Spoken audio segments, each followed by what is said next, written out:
So, welcome to this last 1 hour of this course on cognition, emotion and transformation, and I hope that some of you would have found it of use to your lives, and some of you would still be wondering what this is all about, but do not worry, just keep it in your mind and keep thinking, because there will be a point of time when you will have to really mull over all these things, because as we have talked about, so till now what we have talked about is the blocks which make human life and mind: cognition, emotion, action, how the neuroscience and how the brain has evolved from to between the unconscious and conscious, and how it creates meaning and how people decide, what are the cognitive frameworks. We have been able to get an overview of all this, and obviously the details you can always go back and read and ask me or my TA. We have also looked at how the society influences the thought process and how people need to conform or rebel, but at the end of the day the need for change is always there. The mind has to keep exploring new things, gain new experiences, create new memories, within which it places the new information which is pouring in every second of life, to basically make you to survive, one, to fulfill the need, the basic needs of survival, and then as you move on till the peak, like self actualization, and the basic need of harmony amidst the contradictory pressures. We also looked at how change can be affected by external situations and the need for survival, but transformation, which is a longer change, a deeper change, and it is an ongoing process, sort of irreversible, is different from change. So, the need for change and need for transformation keeps varying, but there are moments in life when people transform. We all have experienced moments of change. Whether we have been able to transform is a question which each one of us can answer for oneself. We also, in the last lectures, we talked about, gave Mahatma Gandhi as a model who consciously transformed himself. We talked about Gandhi in the context of empathy. So, all transformations are not necessarily social, all transformations are not necessarily personal, not necessarily good, not necessarily bad. It all depends on what is the context. And we took it as an example of positive transformations. We have also mentioned in passing about the positive psychology, which after long periods of psychoanalysis, of behaviorism, of man being a total reflection of society or society being a reflection of man, positive psychology has started looking at the strength of the human being. Although it is nothing new, because if you go back to mythology and religion, especially in the Eastern thought, they have always believed into the strength and goodness of man. That was the model we took. We didn't talk about the bad transformations. And in this process, we landed up at a point of thinking that what are the pushes, what are the points which push people for changing and transforming. And the big question which came, I keep saying big question to this question because that is still really a big one, whether the whole unconscious determines what my conscious thinks, or whether I have a will to choose how we are going to do it. Because when you say that strength of human beings and exhorting people to do what is correct, given in the context, there is no universal correct, barring a few truths. So, we transposited this information vis-a-vis Mahatma Gandhi's life, and I told you how he consciously, there were points in his life, in childhood, in young age and later on, which were like nodes in which Gandhi kept transforming himself. All that he did was conscious, and it is a it's a pretty clear thing. People, it is like an objective truth which is on our face, because Gandhi's choice of symbols, of charkha, of the way he dressed, the way he talked, the vernacular languages which he used, all those things were not unconscious. He knew the impact of it, but because it was a very very benevolent intention. At that time he wanted to unite the country, so he took symbols from within. It was not a top down leadership like which we see, and we see a lot of leaders who are will go to the poor's hut and eat food, or go and mix people, change into the dress of that local area, and then they would come back into the helicopters and fly away. Gandhi was not like this. He was totally bottom down leader, bottom up leadership rather, and as he went in, people saw the genuineness of and the honesty of his living, and that is how people identified with him. So, those basic structure of our brain which help us identify with others, which create empathy. We talked about empathy in the sense that it is not a very very solo act of just feeling what you are feeling, putting myself. It is a slightly more complicated, which balances cognition and emotion, that you identify with the person's emotions, suspend your own emotions for some time, and then you separate yourself cognitively to create a solution. So, empathy is present, but to monitor empathy and develop it is an art and a training. So, all transformations require training. Now, let us proceed, and let me sum up in next 30-40 minutes. You may ask me what is the need, but all of us need change. Now, if you feel that okay, my life is fine and maybe I do not need a change, wonderful, but so you do not have to really pay attention to all this. But if you feel that there is a need for change, and there is a need for change, I will discuss that, but let me give another example. There were other people also who transformed, Martin Luther King, they, and how does this go? How do transformations happen? There was this black lady who was traveling in a bus, and the conductor asked her to get up and leave it because it was not allowed for blacks, and that day, one day she said no. She had been traveling on that route, maybe getting humiliated and insulted every day. One day she said no. That was the moment of transformation. That led to the black revolution which Martin Luther King, even today's revolution also use this. So, those moment of transformations can be individual, in families, in and we looked into many examples. So, I will just try to highlight this process and give you one more example, especially suppose we talk about students in school and in college. Let us look at this word called ethics.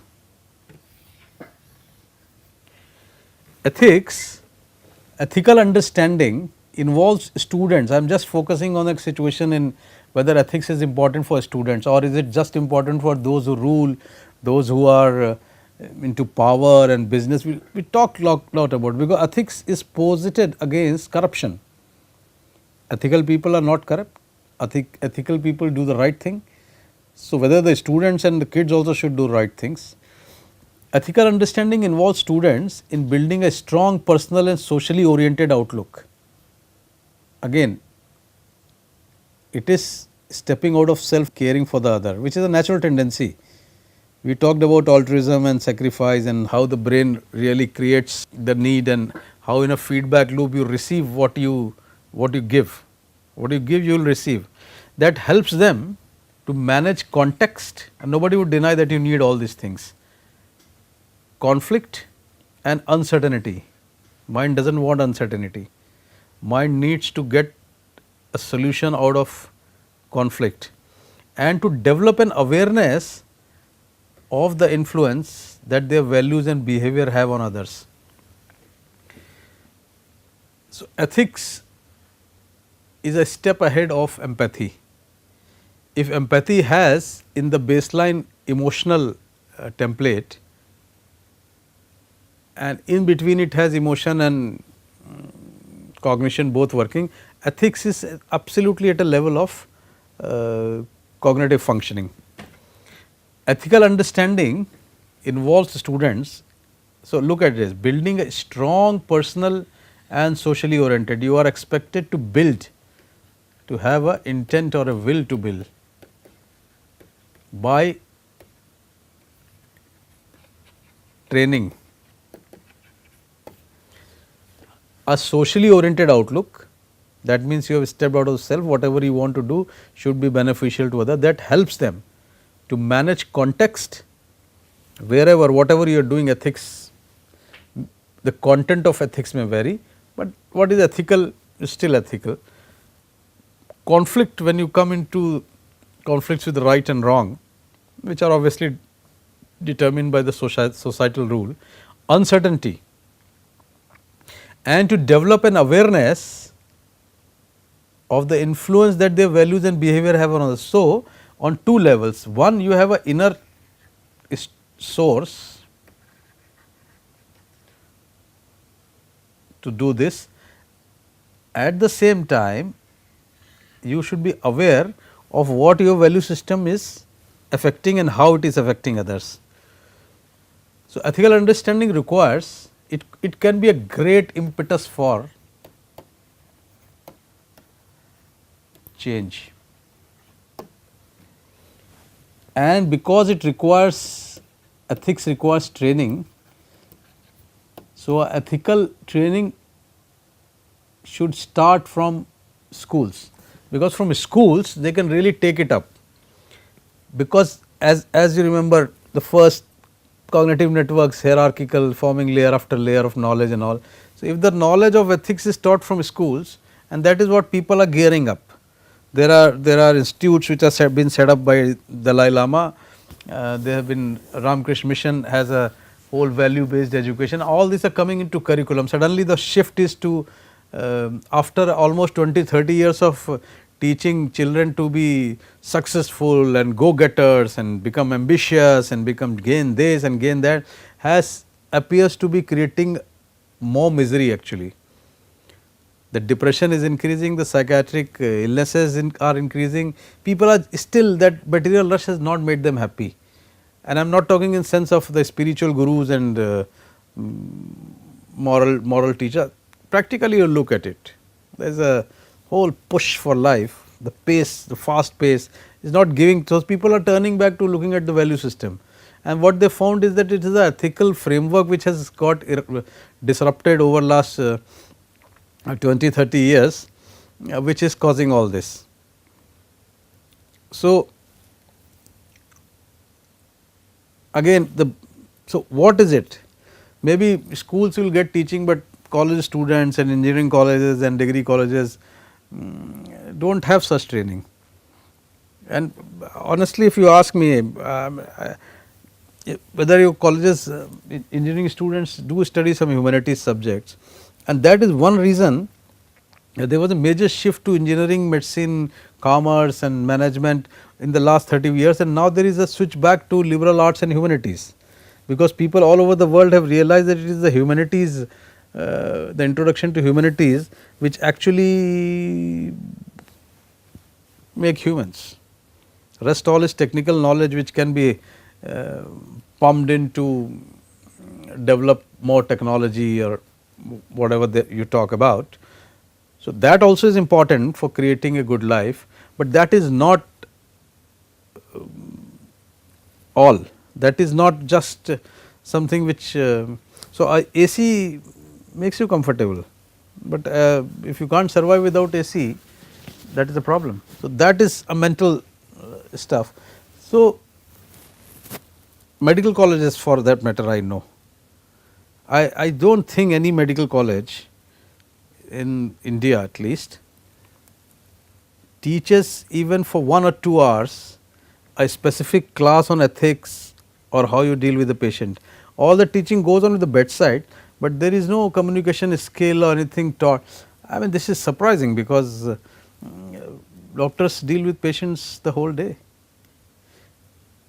Not doing that creates a conflict later on. So, ethical understanding actually requires, if you look at this, identifying and investigating the nature of concepts, values and character, reasoning to assist ethical judgment. This is all cognitive traits. So, you learn to realize what are ethical concepts, compare various, whether truth is good, whether honesty is good, whether speaking a lie is good, whether hiding things is good, whether cheating is good, whether corruption is good, taking everything has to be brought in. Compare it with character traits which may still have some amount of emotional component. So, again cognition, the first part, comes in play, and a reasoning to judge. This is a big point where people realizing can transform. So, even a corrupt person has a chance. It is said that the greater the devil, the greater potential he has to become a saint, or in other words, every saint has a past. But what is important? You go on to blame the past, or you look at the transformative skills of that person. It is also important in today's world because even the ethics is changing. It is a global influence which work on. It is a globalization, the demands are changing, posing complex challenges to an ever dynamic cognitive system called brain.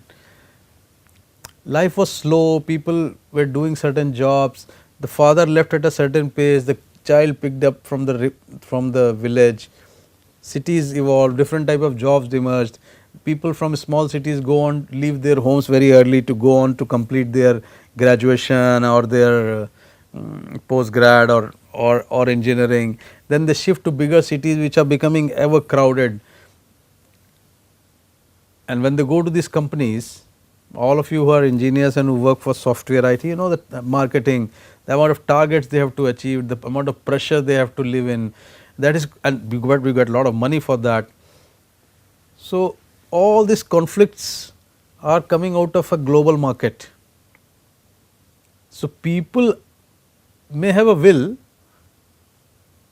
to live a life, but the pressures and the flow of life is not allowing them. So, as you grow, even children have pressures to perform, to write, to get report cards, to choose a subject. Even when the thinking brain develops at 19, 20, they are asked at 13, what do you want to become? Common question. You may want to become a musician, but your middle class father will not allow you. They will say, no, it is not secure. So, you said, no, once you become, you settle down, you have a proper career where you can earn money, then you want to go and do music. By that time, the music is out of your head. It is changing. Some parents are thinking on this line that, okay, fine, let us allow the kid to explore, live the way they want and actually do what they want. So, there is an enormous complexity which has to be resolved during development. So, the change you can't avoid. So, ethics is derived from a Greek word called ethos, meaning custom, usage or character. It is a science of an ideal human character.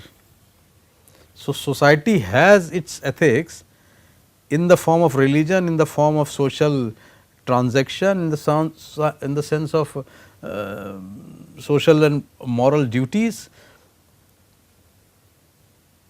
You are being trained from your childhood to develop a capacity of critical reflection.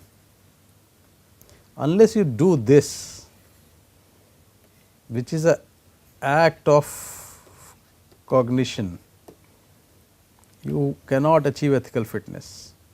Once you do not have this, you cannot have an intellectual maturity. And unless you have an intellectual maturity, how can you decide what is your need and what is your greed? Greed can always create problem. Initially dopamine may push you to get more and more. It is like human beings are some of the species who do a lot of hoarding, and that hoarding never is complete. You always want to keep getting more and more and more, even for information. Brain always wants more I showed you a slide, but brain wants to get information for survival. But if the rest of the trash does not get out, it gets overloaded. And so, what is the basis of it? The basis of the whole process is from a bipolar image of the world of good and bad to a world of relative truth. So, you are talking about the gray areas. There are no extremes, there is a whole shade, a continuum is learning, and within this contradictory things, minds keep oscillating between this and this, good, bad. So, lot of people as they grow, they actually choose their ends. So, this is a continuum I was talking about. Low, basic, the world, self, mind, body, these are received knowledge. Then as you move on, you realize there are multiple layers to existence. So, here you actually construct your knowledge by the time you reach here. Experiential learning and critical reflection. So, keep experiences, environment, senses, everything keeps pumping this, you reflect on this, and then you reach a high level of ethical maturity, where you can place whatever objects, people, think, phenomena into the full relative mode, state of constructed knowledge. You do not have this knowledge when you are born, you keep receiving it, you realize that there are beyond me, there are other people, and the other people, there are more people, and there are more people, and there are more phenomena. You realize the hierarchy here, that not everything is equal, and then you move on to the full construction, and that is a cognitive exercise which can give you impetus to change. So, this is the factor impacting, you look at it, society, value, media keeps telling you, economy keeps telling you. So, this is data, economy, information, society, right. Here media, facts, value, school, family, friend, religion, institutions, principles, laws, rules, codes, this is your life, and then you have to take a moral ethical action. These are theories. You have others, you have self, you have reflection, again you reflect, take a moral ethical action, and once you do that in a feedback loop from the society, you get a reward or a punishment, or not necessarily physical or law, the inner punishment of, we are talking about guilt and shame. The feedback goes here, again here, and then you keep doing an action or not doing an action, or whatever way it emerges for you. So, ethical fitness is the capacity to recognize the nature of moral challenge. And when I am saying of morality, I am not talking, again I am reminding you again and again, please do not misconstrue as this is in the sense of right and wrong. What I mean by moral is your brain should have a capacity to think of what is right or good and bad for you. So, now some people may reject there is no conscience, but we talked of a small inner voice which Gandhi used to say, even if you leave all this theoretical abstract concept, even as I am talking, look at the biology. The hard problem, what we call, David Chalmers says, is that subjectivity of an experience. The soft problems are like experiential things, and we can tell about color and this and that is a soft problem. What is me in me?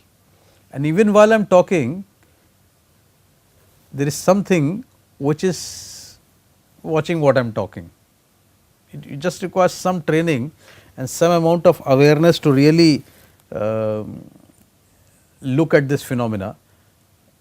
Even when, and you remember we talked about the visual and the auditory sketch pads, which were, while I am speaking there is a whole auditory component and there is a visual thing which is happening, but still there is something in self which binds. But the performance of this self is again watched by. So, you can take it in whatever sense you believe, but there is some truth to it. We may not have been able to really break this riddle of consciousness till now, uh, because possibly because we are, maybe we are not asking the right questions. It is for your generation to, and for us also, to find out the right definitions. Maybe you are just looking at the psychological definitions which have come to us from 100 years, and we are trying to address the question from a different angle. So, is the capacity to recognize the nature of moral challenge and respond with a well tuned conscience, a lively perception of the difference between right and wrong, an ability to choose the right and wrong. Now, when I say right and wrong, I am not saying that whatever your scriptures have told you or whatever your gurus have told you, they may be right, because everybody tells by experience. But even if you reject all that, even if you rebel, still even after rebelling you have to choose some right and wrong for yourself. One cannot probably escape this right and wrong. This is also one of the basic cognitive layer which is deeply associated with emotions of guilt and shame. People can not have a guilt for society, but they may have personal guilts. They may have guilt in their relationships. Maybe a father who is earning a lot of money for kids and giving them all best education, which a lot of fathers tend to do, may feel guilty at the end, and when kids have gone out, he said I could have earned less, shown them a less rich world, and I could have spent more time with them, maybe that would have. So, this type of things cause dilemma, individual versus community, care for oneself for short term versus long term. Short term gives good gratification, sacrifice gives probably a long term thing, justice versus mercy, truth versus loyalty, right versus right. There can be multiple rights, like the example which I was giving, earning money for a good education of kid is right, and fathers sacrifice a lot or mothers sacrifice a lot, but spending time also kid with is also right. So, how do you choose? How do you choose between the right versus wrong? So, to sum up, ethical maturity comes from experience in reflecting and evaluating various perspectives related to what constitutes appropriate and ethical behavior. It is a prerequisite for competent autonomy, and this autonomy is related to what you have to transform yourself to exercise this. They move from basic duality, which focuses on right versus wrong, to constructed relativism, which involves consideration of a broad range of factors when deciding what is the most appropriate response. So, we cannot live in an absolute right and wrong and all that. There is a right, there is a wrong, and it is a grid, wrong, right, we do not know what combination. So, one has to really develop this critical reflection, and that is the biggest transformation in thinking which people should attempt once they have reached a point where they can think. So, there are ways, there is people teach yoga, mindfulness, and the people do meditation, people do lot of spiritual practices, but even when people do it, people have to answer for themselves whether it helps them transform. Probably it does not help them transform, because they are just adjuvants and adjuncts to give you relief for some time, give you relief from conflicts. But unless you really change the basic cognitive framework of thinking and balance your emotions against it, it is not successful. So, I will end at this and continue toward this in the last lecture. Thank you.